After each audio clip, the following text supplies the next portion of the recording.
Nitin गडकरींची image आणि विकास ठाकरेंची image दावे प्रतिदावे वेगळे करण्यात येत आहेत. मात्र MIMची आणि वंचित बहुजन आघाडीची युती होती इथे. यावेळेस ती युती नाही आहे, म्हणजे वोट ऑफ डिवायडेशन नाही.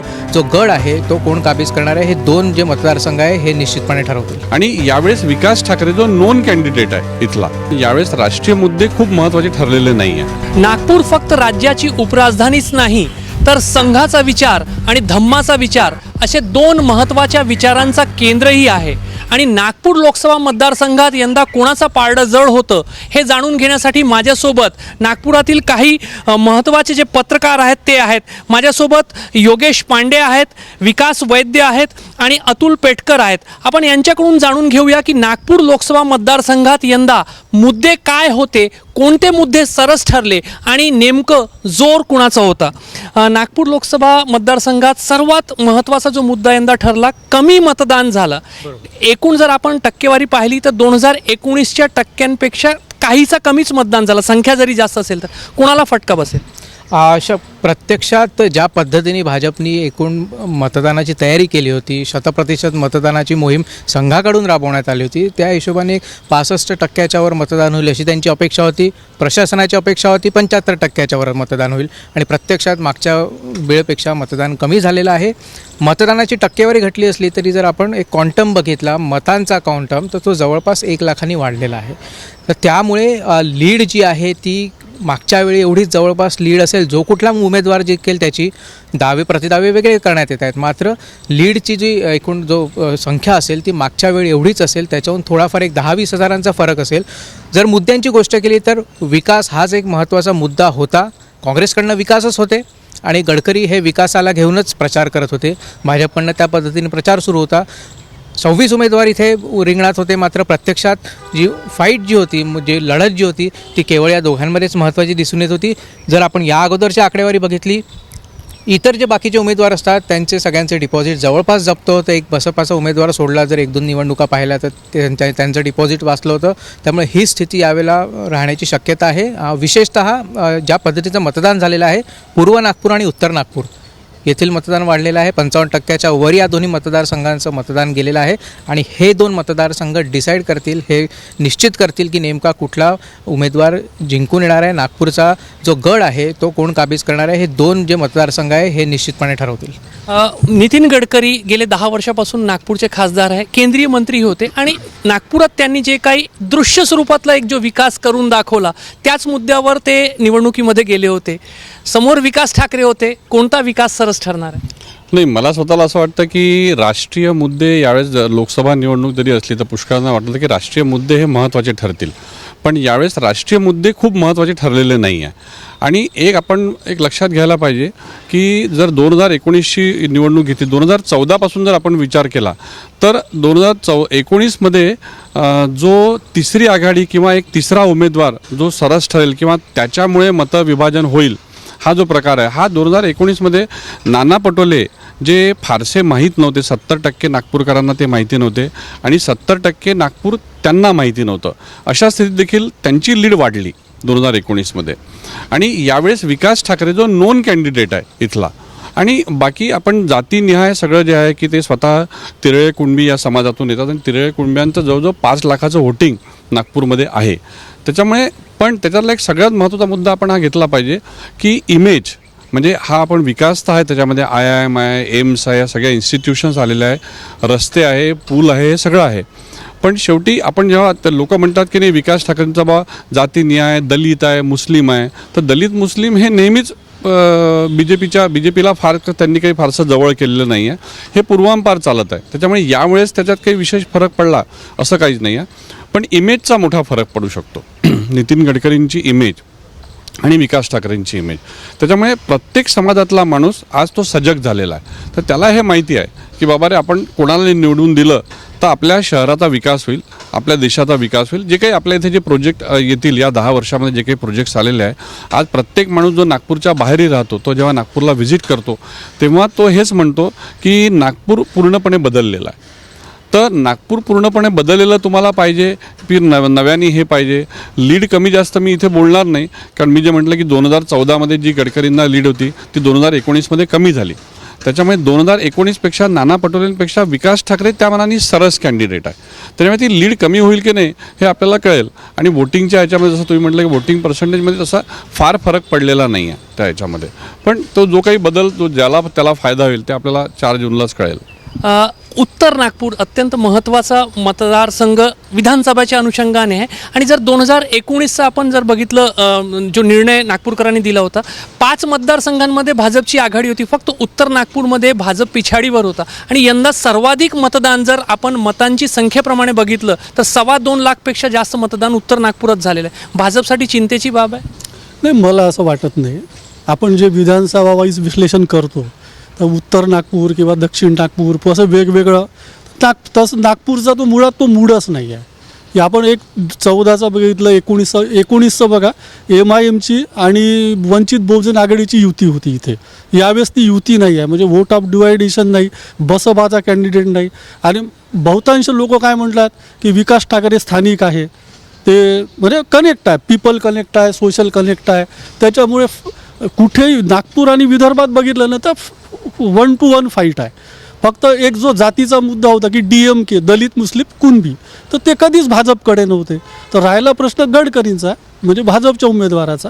तर गडकरींची दृश्य कामच इतकी दिसतात तुम्हाला की वेगळं सांगावं लागत नाही. लोक आपण जे म्हणतो ना की हे पब्लिक आहे, हे सब जानती है, तर ते खरोखर आहे. लोकांना हे कळतं की कोणाला निवडून दिलं तर आपला विकास होईल, येणारे विकास कामं थांबणार नाही, मग तो कुठल्याही भागातला मतदार असू दे. आपण हे जे आहे ना हे सर्व मीडियात चालतं की उत्तर नागपुरात गडकरीला मतच नाही मिळणार, असं नाही आहे. मुस्लिमान असो, दलित असो, ज्याला काम पाहिजे, ज्याला हाताला काम पाहिजे, ज्याला रोजगार पाहिजे, त्याला कळतं की आपण मोदीला वोट दिलं पाहिजे. केंद्रात शेवटी किती काही झालं तर अबकी बार मोदी सरकार आहे, सरकार मोदीचं येणार आहे. त्याच्यामुळे मोदीला वोट दिलं, गडकरीला निवडून दिलं तर नागपूरचा होणारा विकास थांबणार नाही.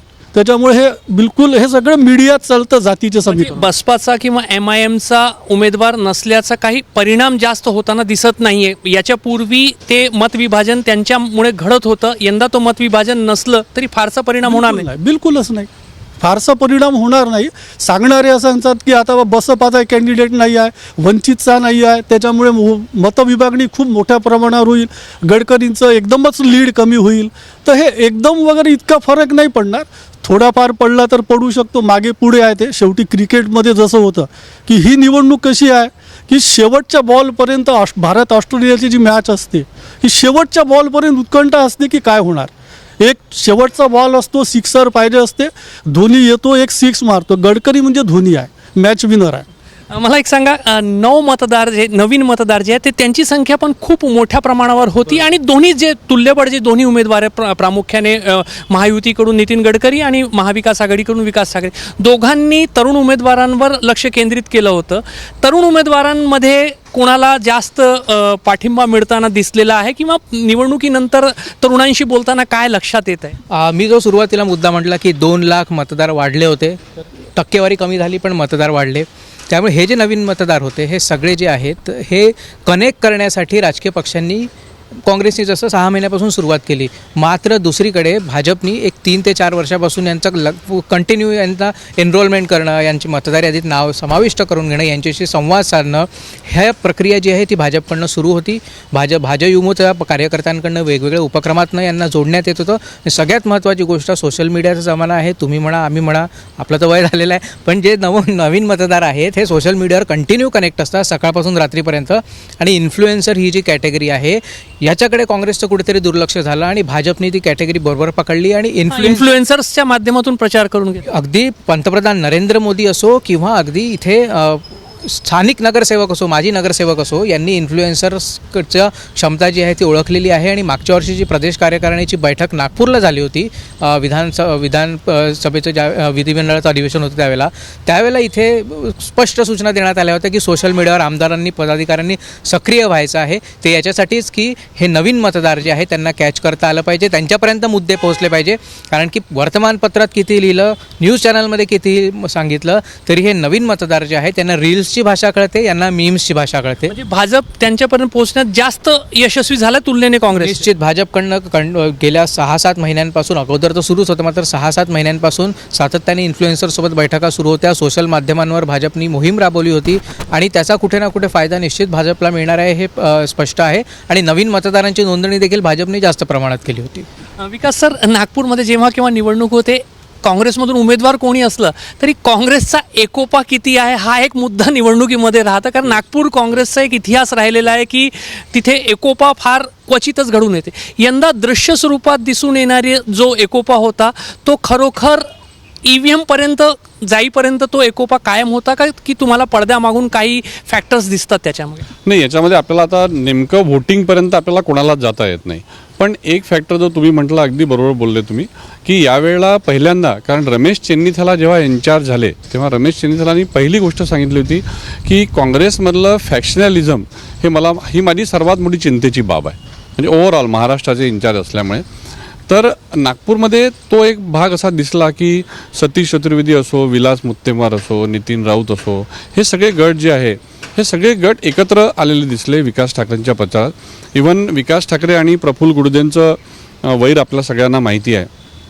पण प्रफुल्ल गुडदे हे स्वतः त्यांच्या दक्षिण पश्चिममध्ये फिरले आणि याच्यामध्ये एक सगळ्यात महत्त्वाचा मुद्दा असा आहे की बहुतेकांनी आपली कॉन्स्टिट्युएन्सी, म्हणजे आपण या कॉन्स्टिट्युएन्सीमधनं विधानसभेची निवडणूक लढवू शकू या उद्देशाने देखील पुष्कळ लोक विकास ठाकरेसोबत फिरले. बंटी शेळके सेंट्रल नागपूरमध्ये भरपूर फिरला त्यांच्यासोबत, विनोद गुडदे पाटील फिरले तिकडे, प्रफुल्ल गुडदे पाटील फिरले तिकडे. पूर्वमध्ये अभिजित वंजारी हे त्यांना पूर्वमधनं निवडणूक लढवण्याची इच्छा आहे, प्रत्येकाला माहिती आहे. तर हा जो भाग आहे, तर हा भाग पहिल्यांदा नागपुरात दिसला. पण तो दृश्यवाला जो भाग आहे, तो दृश्यवाला भाग जसा आता काही ठिकाणी म्हणतात की नितीन राऊत काही खूप स्वतःहून फिरले नाही उत्तर नागपूरमध्ये. त्याच्यामुळे जी यांच्यासोबत फिरणारे आणि यांच्या अपरोक्ष, म्हणजे जे आता जसं योगेशनी सांगितलं की BJPची जी तयारी होती सगळे बूथपासून इन्फ्लुएन्सर आहे, हे आहे ते आहे, तर BJPमध्ये जरी मतभेद असतात प्रत्येक पार्टीमध्ये, पण हे मतभेद उघडपणे BJPमध्ये कधी दिसत नाही. आणि म्हणजे गडकरी येऊन गेले आणि नंतर कोणीच गेलं नाही असं होत नाही. त्यांनी घराघरांमध्ये प्रत्येक कार्यकर्त्यांनी जाऊन, लोकांकडे जाऊन भेटी देऊन त्यांना सगळं माहिती सांगून सगळं उमेदवाराचा प्रचार करणं. तर ते चित्र म्हणजे एक रॅली निघाली आणि त्या रॅलीसोबत सगळे नेते आहेत, पण रॅलीच्या अपरोक्ष कोणी फिरल्याचं असं दिसत नाही. पण एकोपावाला मुद्दा मात्र तो होता. यावेळेस पहिल्यांदा सगळे नेते हे एकत्र आले. एक जो चर्चेमध्ये एक मुद्दा असतो, फार बाहेर कोणी बोलत नाही, मात्र राजकीय वर्तुळात एक चर्चा असते. विकास ठाकरे यांची खूप घट्ट मैत्री राज्याचे उपमुख्यमंत्री देवेंद्र फडणवीस यांच्यासोबत आहे आणि त्यामुळे नागपुरात काहीतरी एक वेगळा चमत्कार घडेल अशी पण एक चर्चा निवडणुकीनंतर सुरू असते. काही तथ्य असू शकते त्याच्यामध्ये? नाही, दोन गोष्टी आहे की मैत्री तर सगळ्यांनीच आहे ना. मग नाना पटोले आणि देवेंद्र फडणवीसची मैत्री लपून आहे का? ते तर एकमेकाला मिठाई मारतात जाहीर. प्रश्न मैत्रीचा नाही आहे. एक तर कसं आहे, मी थोडं येतो की तुम्ही बघा ना की इथं पहिले तर इथं लढायलाच कोणी तयार नव्हतं. काँग्रेसमध्ये जसं पहिल्या लिस्टमध्ये गडकरींचं नाव आलं नाही तर काँग्रेसवाले एकदम रिलॅक्स होते की बा गडकरीचं नाव नाही आलं तर 4 लोक तयार होते. जसं नाव आलं तसं लढायलाच कुणी तयार नव्हतं. मग शेवटी बकरी की अम्मा कत्तो खैर म्हणायची, तर मग विकास ठाकरेला बळीचा बकरा केला की तुम्ही लढा. मग त्याला पर्यायच नव्हता ना. शेवटी असं आहे की अनओपोज थोडी होऊ देणारी निवडणूक, काँग्रेस लढली पाहिजे म्हणून मग विकास ठाकरेंना उभं करण्यात आलं. आणि त्याच्यातही काँग्रेसवाल्यांचं एक आहे की ते फक्त फोटो सेशन पुरते एकत्र येतात, मस्त गळ्यात गळे घालतील.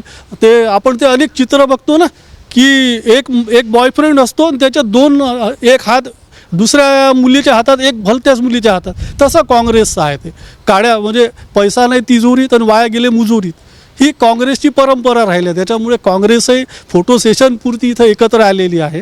त्याचा फार परिणाम होणं एवढं निश्चित की लोकल कनेक्ट असल्यामुळे ते आमदार, विरोधी पक्षनेते, महापालिकेमध्ये विकास ठाकरेमुळे एक निश्चित आहे की या निवडणुकीत एक रंगत आली. ही निवडणूक चर्चेची झाली आणि ही एकतर्फी झाली नाही. म्हणजे हे मी निदान लोकशाहीचं चांगलं लक्षण मानतो. नाही तर कुठलीही निवडणूक जर एकतर्फी झाली तर मग ती चांगली नसते लोकशाहीच्या दृष्टीने. आणि दुसरं असं की संघवाल्यांनी पण इथे जवळपास 9,000 बैठका संघाने घेतल्या इथे. म्हणजे जे पी नड्डा काही म्हणू आम्ही स्वयंपूर्ण झालो वगैरे, पण 9,000 बैठका नागपुरात संघाने घेतल्या, कॉर्नर मीटिंग वगैरे. त्याच्यामुळे मतटक्का वाढावा याच्यासाठी त्यांनी भरपूर प्रयत्न केले. पण आता ते शेवटी निकाल आहे तो यावेळेस आणखी एक महत्त्वाचं असं आहे की मतदार सायलेंट आहे यावेळेस. जो 2019ला मतदार खूप टॉकेटिव्ह होता, तो बोलत होता, यावेळेस व्यक्तच नाही होऊन राहिला आहे तो. त्याच्यामुळे तो शांत आहे. आणि ते भूकंपाचे हादरे आता तुम्हाला दिसतील 4 जूनला रिक्टर स्केलवर. एक शब्दात माझा प्रश्न, अखेरचा प्रश्न आहे. नागपुरात आपण थेट निकाल काय लागणार हे सांगू शकत नाही, मात्र नागपुरात परिवर्तन होताना दिसतंय की जे आहे तेच राहणार? अजिबात परिवर्तन नाही, जे आहे तसंच राहणार. तुम्हाला काय वाटतं? नाही, जे आहे ते तसंच राहणार. तुमचं काय मत? गडकरीच येणार. तर नागपूरचे हे पत्रकार ज्यांनी नागपूरची निवडणूक खूप बारकाईने फक्त कव्हरच केली नाही तर खूप मोठ्या प्रमाणावर नागपूर शहरात विविध ठिकाणी हे सर्व फिरले. अनेक वर्षांचा या तिघांचा अनुभव आहे आणि त्यांनी नागपूरच्या मतदारसंघाबद्दल काय त्यांचे मत आहे सर्वांसमोर सांगितलेले आहे. 4 जून नंतर नागपूरकरांचा निर्णय जो आहे तो सर्वांच्या समोर येणारच आहे. मात्र नागपूरच्या पत्रकारांना काय वाटतं हे आम्ही तुमच्यापर्यंत पोहोचवण्याचा प्रयत्न केला आहे. कॅमेरामॅन अतुल हिरडेसह रजत वसिष्ठ, ABP माझा, नागपूर. लढत ही तुल्यबळ होईल